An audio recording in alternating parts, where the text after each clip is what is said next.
Ito mayong lahat, buksan po yung Bible natin.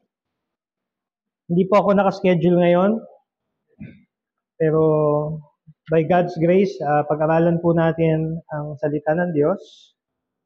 Buksan po natin yung Bible natin sa Psalm 26.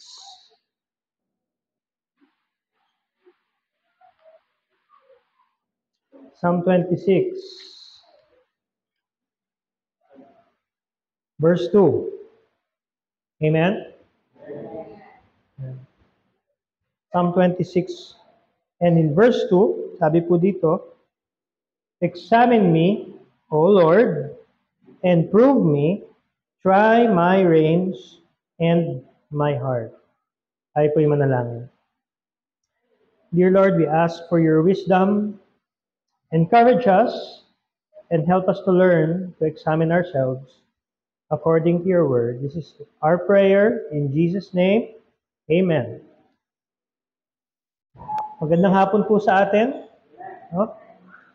Ang pag-aaralan po natin ngayon ay patungkol sa self-examination.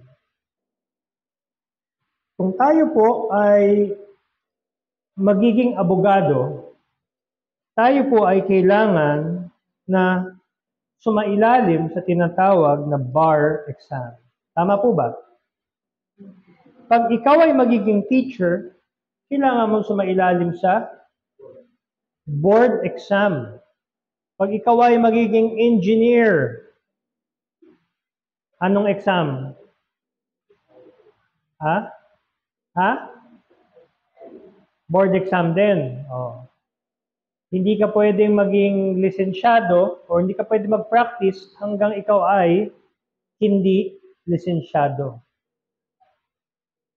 In short, pag sinabi nating exam, pagsusubok.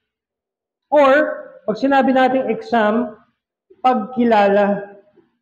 So, ngayong hapon, pag sinabi nating self-examination, ang ibig po natin sabihin ay kilalanin natin yung ating sarili.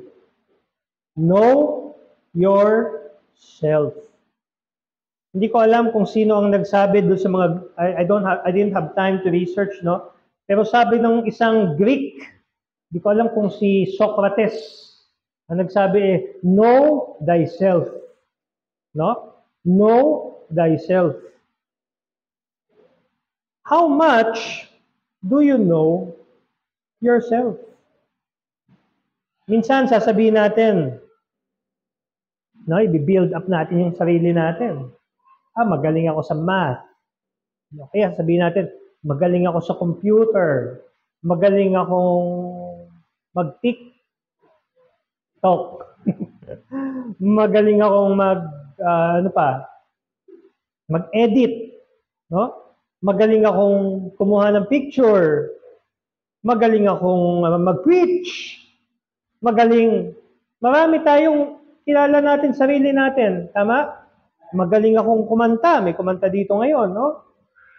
Magaling ako sa sound. Magaling ako sa piano. Okay, these are skills and characteristics of who you are. But, is there something more about us that we should find out? Pag sinabi po nating self-examination, it could also mean that you have a magnifying glass. Amen?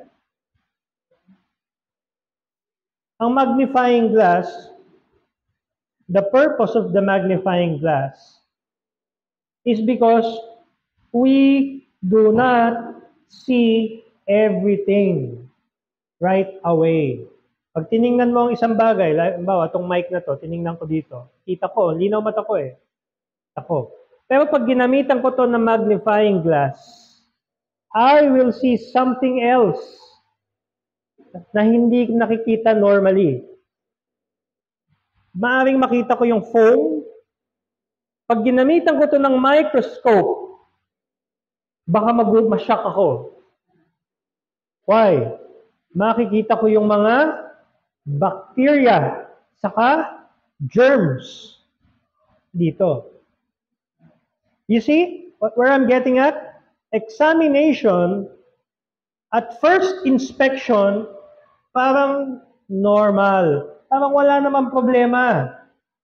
But when you look closely, you will notice that there is something more to be discovered.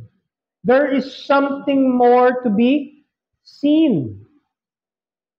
And what else na magagamit natin to inspect ourselves, to examine ourselves, than the very Word of God?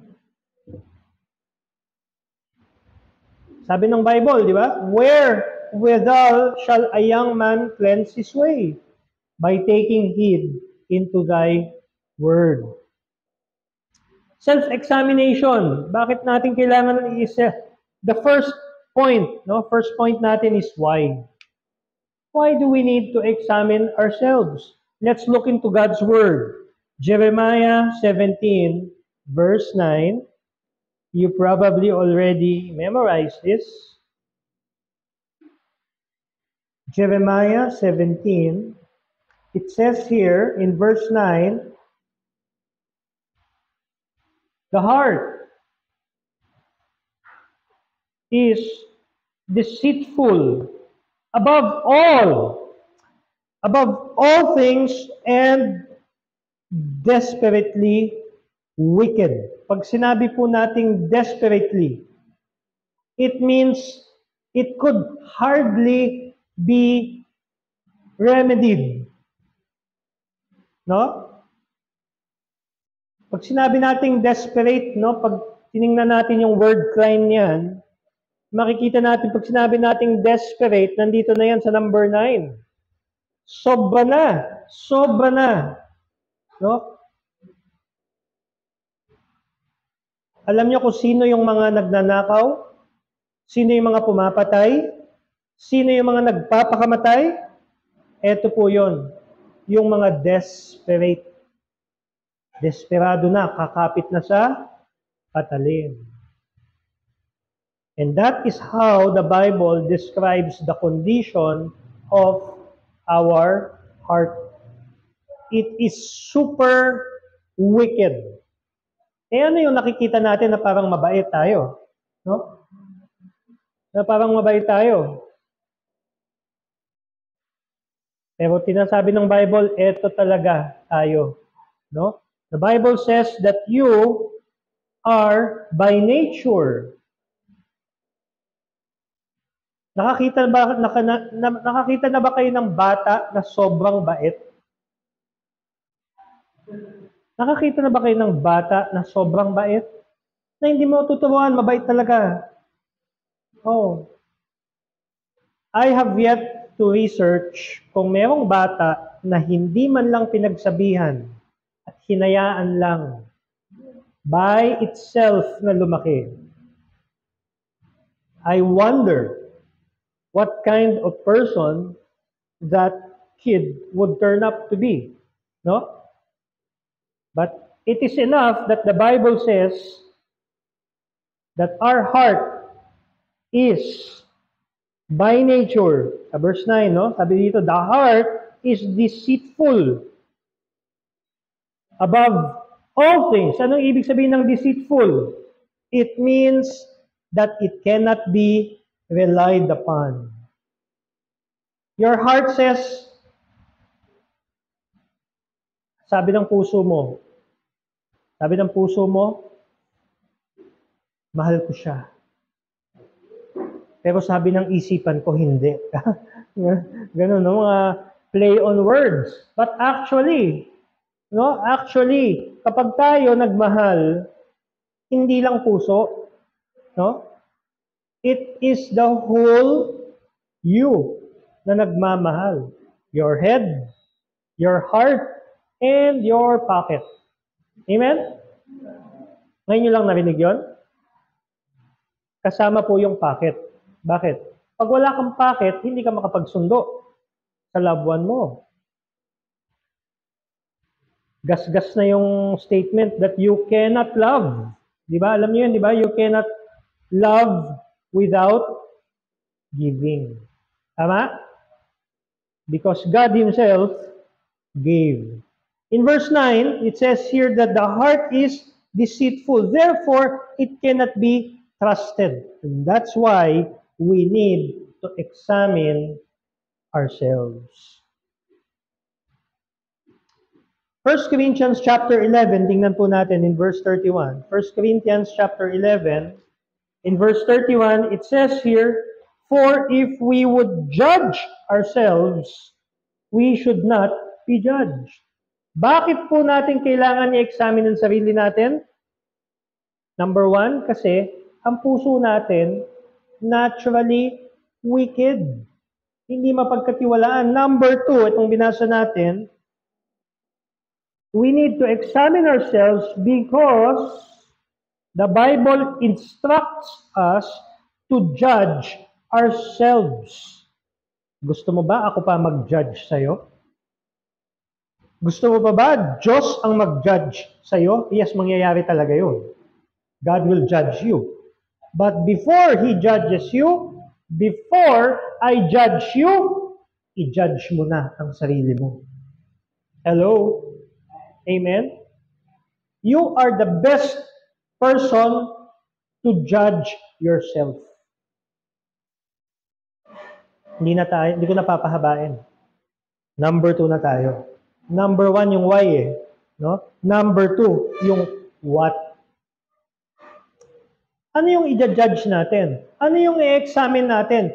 No? What are we going to examine? Sabi ko nga, tong mic na to, pag tiningnan ko to, madaming germs to eh. Totoo. Bakit?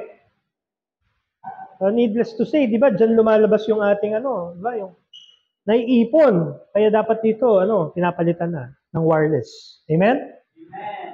Ang ganito. Ayan. Pwede mag-request yung Sure na brand. Bibo lang. Bibo lang po. Ewan kung tutuhanin po natin, walang problema. No. Number 2, what? Ano yung i-examine natin? Ano yung kailangan natin tingnan? Number 1, yung ating pamamaraan. Our ways. No? Sabi ng Bible, consider your ways. Anong ibig sabihin nun? Pag-isipan mo ang iyong pamamaraan. Pag-isipan mo ang lifestyle mo. Pag-isipan mo ang buhay mo. Pag-isipin mo ang kilos mo. Tingnan natin, Lamentations chapter 3. Saan ba yung Lamentations? Ang hirap naman maghanap. Ang liit-liit na libro no? Dito lang yan.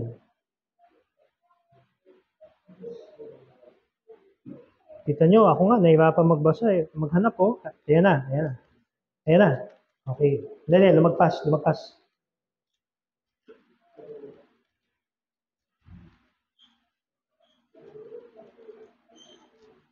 Hindi ko pa nakita. Wait.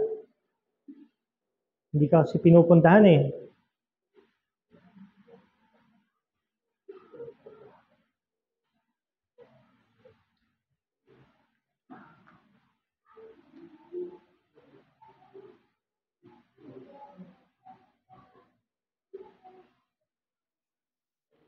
Job, Psalms, Proverbs, Ecclesiastes, Song of Solomon, Isaiah, Jeremiah. Ayun. Finally, Lamentations, chapter 3, verse 40. Sabi po dito, let us search and try our ways. Pag sinabi mo po nating search, ibig sabihin po niyan, it means may effort. May aggressiveness. Hindi basta ginanon-ganon mo lang, no? Para bang yung naghahanap ka ng cellphone, nasubukan niyo na yung cellphone niyo mawala? Ha? Nasubukan niyo na yung cellphone niyo, hindi niyo makita? Yung sa bahay lang. Paano kayo maghanap? Di ba sobra kayo maghanap? Pag nawala ang cellphone nyo, hindi kayo mapakali. Di ba? Kasi na yung cellphone ko, baka naiwan ko na yon. Ba? Ganun po yung sabi ng Bible research. Yung talagang naghahanap ka talaga, yung talagang binibigay mo yung effort mo. When you want to discover your ways, no, you have to give it your best. I-search mo. Let us search and try our ways. Pag nakita mo na i-outline mo na yung iyong mga ways, na-search mo na, ganito pala ako, no? Sabi ng Bible, try our ways. Ito, hindi magandang ugali ito. Tatanggalin ko to. You try it, di ba? I-validate mo. Ito. Pwede to. I-retain yan. Pag-pray. Pag inaway ka ng misis mo, you have to pray. Magandang ugali yan. Di ba? Magandang ugali yan. Mangyari sa'yo, maging prayerful man ka. Hindi lang 3 times a day. Di ba? Sa amin, problema yan. Kasi hindi kami nag-aaway. Kaya hindi effect sa amin yan. Okay? Hindi pa ako tapos. Hindi kami nag-aaway ng isang beses lang. Sa isang araw. Yan.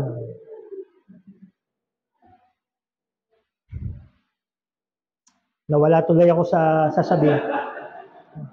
Paki-edit na lang, di ho lang. No? We have to examine our ways. Lamentations 3 and verse 40, sabi doon, we try. May nailista ka ng 10, no? Yung number 2, tanggalin mo na yan. No? Yung number 3, okay yan. Yung number 4 na nakita mong ugali mo, hindi rin ubra yan. Yan. Tanggalin na yan. Ganun po, we examine ourselves. And then what? Sabi ng verse 40, and turn again to the Lord. Pag natanggal mo na yung shaft, pag natanggal mo na yung hindi kailangan, turn to the Lord, no? Our ways. Pangalawa, our words, no? Examine your words. You examine your ways, you have to examine your words. Bakit? Hindi natin napapansin yung mga pinapanood natin, na-absorb natin yung mga words.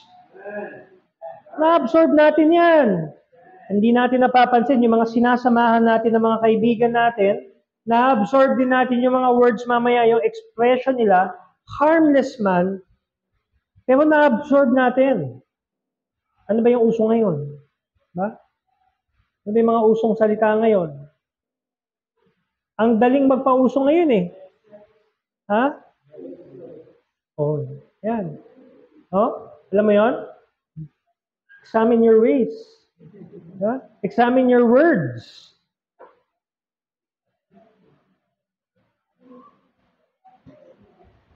Yung, pasensya na mami kasi kanina napapunta kami dito, nagbibiroan kami sa kotse. Kasi may nakita siyang basta may nakita siya, tapos nag-comment siya sa ako. Tapos may nakita na naman siya, nag-comment siya. Sabi ko, lahat ng makita mo,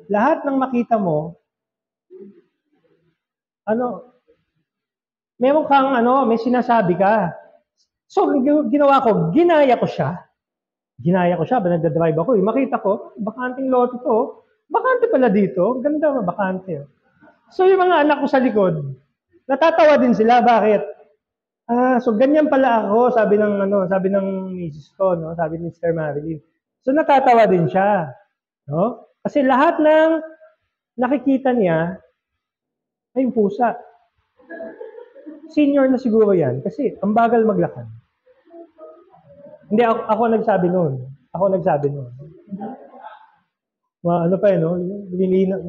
Nagka-clarify siya. Okay? So, it is easy, no? Hindi lang kami, no? It is easy for all of us na yung ating words ay ma-carried away natin, ma-carry natin or ma-adapt natin yung lingo, yung language ng ating mga unbelieving colleagues, co-teachers, co-whatever, di ba? So we have to be examining ourselves. We examine our ways. We examine our words. Thirdly, sabi nila, the battle is here in the mind. So we examine our thoughts. Ha? Tama? May nakita ka, billboard. Sabi ko nga sa inyo, may nakita akong billboard, nagkasala ako eh. Hindi dahil walang damit. No? Hindi dahil sa kulang sa damit yung billboard. Nakita ko yung billboard, sabi ko, bakit yan ang model? Ba't hindi ako? Hindi naman kagwapuhan. Hindi naman kagandahan. Pero nasa billboard. So nagkasala ka na. Amen? Nag-judge ka na. Ang sabi ng Bible, examine your thoughts. If there is something na hindi naman kailangan sabihin, or is something na hindi mo na kailangan isipin, wag mo nang isipin, wag mo nang sabihin. You know? Eh, ang problema, sabi nga ni Brother Jomar, pag nagre-relax tayo, nonood tayo, no? Na-absorb natin yung mga pinapanood natin. Pwede ba naman na hindi natin ma-absorb yon? Hello? Imposible yon. Kapag nanonood ka, there is a portion na ma-absorb mo yon. No? Huwag mo sabihin sa akin na hindi mo yan ma-absorb kasi Kristiyano ka. Amen? Ma-absorb mo yan. Kaya, in short, pipiliin mo yung panonoorin mo. Oo, meron pa ring distinction mga kapatid. Meron pa din tayong tinatawag na filtering. Sabi nga nung nabasa ko, Kristiyano man o hindi Kristiyano, parehas ang pinapanood. Tama? I hope na dito walang nanonood ng mga hindi dapat panoorin ng mga Kristiyano. Examine your ways, examine your words, examine your thoughts, and number 4, under what? Examine your faith. 2 Corinthians chapter 13, verse 5. Saan ba yung Corinthians? Daya nyo kasi naka-cellphone kayo eh. 2 Corinthians chapter 13, verse 5. Sabi dito, examine yourselves whether ye be in the faith. Ay, Brother Rap, 10 years na ako dito sa church eh. No? Ay, sure ako na save ako. Talaga? Ako, nung tumanggap ako, 1993 eh. Nabaptize ako 1995. Pero 1997 lang ako, sure, na tumanggap na ako at saved na ako. Bakit? Kasi pinag-aralan ko eh. Sabi ko, pinag-aralan ko, may nagturo sa akin, pwede palang mawala ang kaligtasan. Pinag-aralan ko. O pagdating ng 1997, napagtanto ko, based on God's Word, hindi nawawala ang salvation. No? Pero kung hindi ka pa saved, hindi ka saved. O magtataka ka ngayon, bakit kaya wala akong desire magbasa ng Word of God? Bakit kaya ayoko mag-pray? Bakit kaya ayoko magsimba? Indicator na po yan that there might be a problem with your spiritual life. Nagsisimba ka lang kasi na-invite ka. Nagsisimba ka lang kasi, or sabihin natin, napipilitan ka. So, going back to our topic, examine yourself. Whether you are in the faith. I'm not talking about whether Baptist ka. I'm talking about whether you have a relationship with Him. Kasi kung wala, nagsasayang ka ng merong rewards. Amen? Kapag hindi ka pa saved, hindi ka pa entitled sa rewards. Sayang naman yung ginagawa mo dito, kumakanta ka, nagpa-choir ka, nag-special number ka, nagpi-preach ka, hindi ka pala saved. Sayang, no? Hindi makakount. So you examine yourselves. You know, you have to examine yourself. You know what to look for. You know what to examine. You have to examine your ways, your words, your thoughts, and your faith. But then, punta tayo sa who. Psalm 26, verse 2.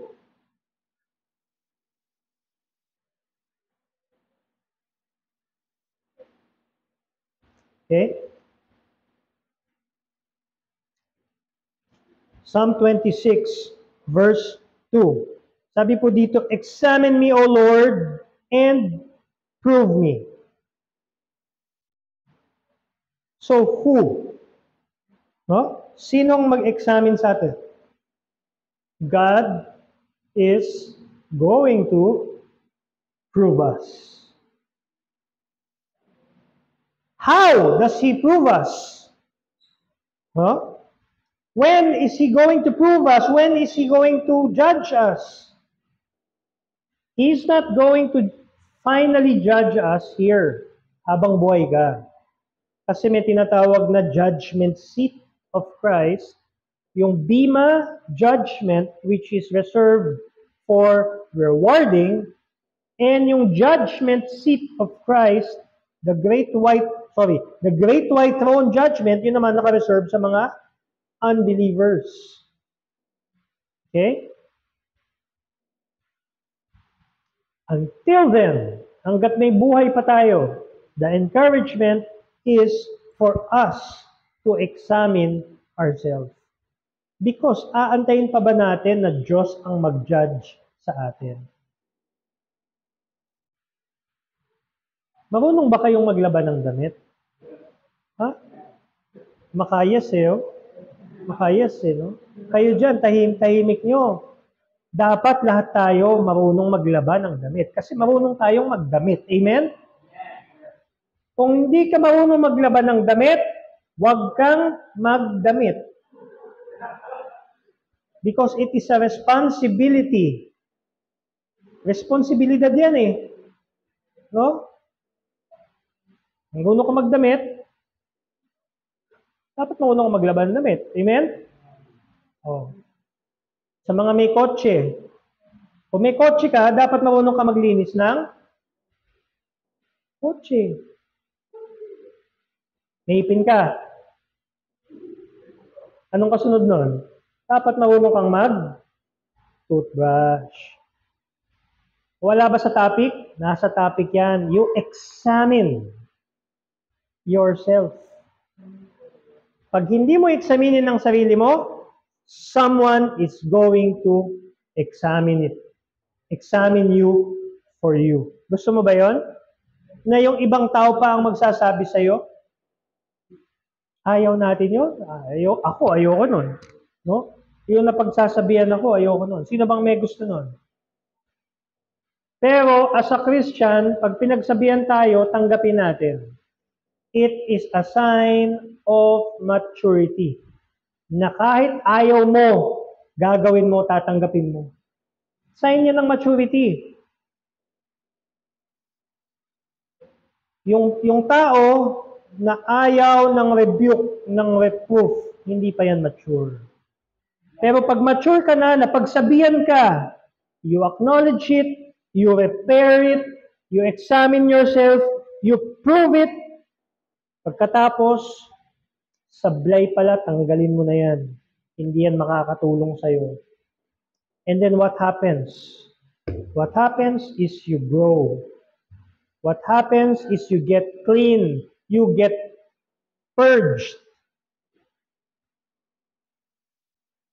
Mas magaganda ang buhay natin. Amen?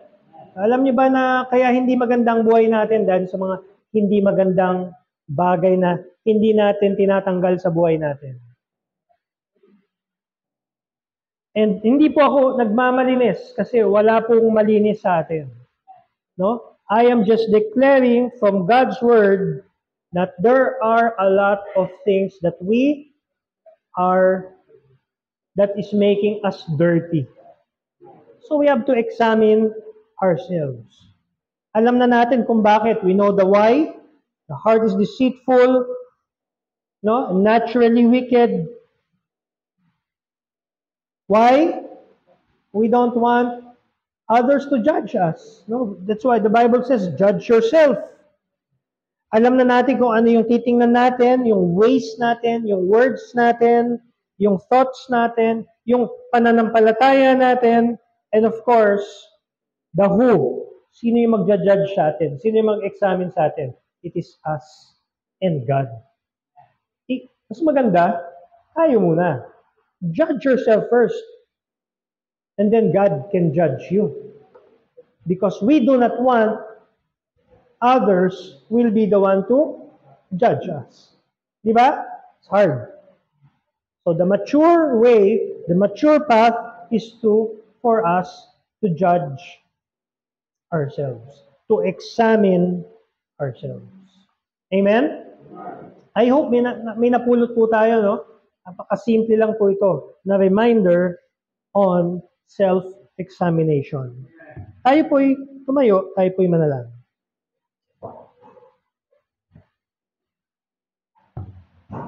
Aming Diyos, kami po'y nagpapasalamat sa iyong salita. It is true that we are influenced by the world as much more than we want because we live in the world. But thank you, Lord, na we have the opportunity to listen to your word and that it reminds us that kailangan namin tingnan yung aming ways, yung aming mga sinasabi, yung mga aming nadidinig. We have to examine our faith. Kami ba ay nagiging faithful pa? Sumusunod pa ba kami o baka napipilitan lang kami? We have to examine our salvation. Is it genuine? We have to examine ourselves before you examine us and before others examine us. We have to examine and judge ourselves. Kaya Lord, dalangin po namin na kayo po ang mag-enable sa amin through your word, that we will read your word so that we can judge ourselves righteously. We can look at the things na ginagawa namin on a day-to-day basis and see, alin ba dito is glorifying to God? Alin ba dito is contributing to a good and straight life? And then we can retain those things, and yung mga bagay na hindi, we can remove them from our life. Salamat, Panginoon, sa opportunity na makapag-share ng salita mo. At salamat din, Panginoon, sa inyong mga anak na they are humbly submitting to your word. Ang prayer lang namin, Panginoon, is that we will be able to change and apply these things sa aming buhay. This is our prayer. In Jesus' name, amen.